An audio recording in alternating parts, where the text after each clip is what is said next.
Hi, my name is Sebastian Cibalos and I'm majoring in computer information systems. In this video, I will show you how to calculate the cost of a car loan using Excel. First, I calculate the monthly interest using the IPMT function.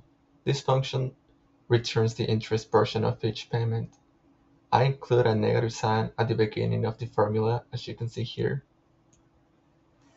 Because Excel treats payments as negative values, by adding the negative sign, I display the result as a positive number for better readability.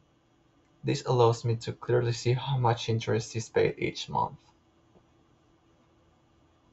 Next, I calculate the principal portion using the PPNT function, is right here. This shows how much of each payment goes toward reducing the loan balance.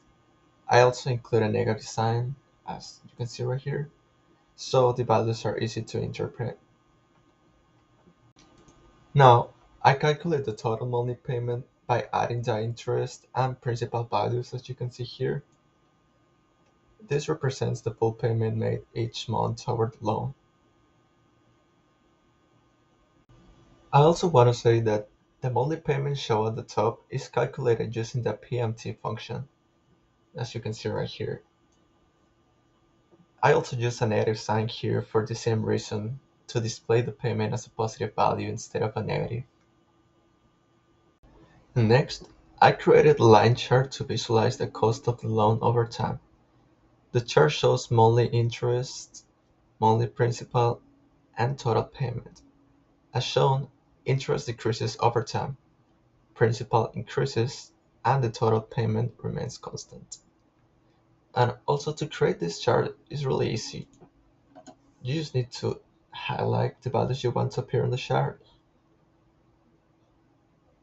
and then you go to Insert, you click this option, you go to the first option, and there you go. Here's your line chart created.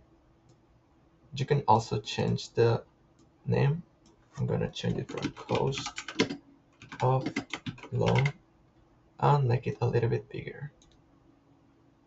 And finally, I changed the interest rate from 4% to 7%. It's right here. As the interest rate increases, the total cost of the loan increases significantly. This shows how higher interest rates make borrowing more expensive over time.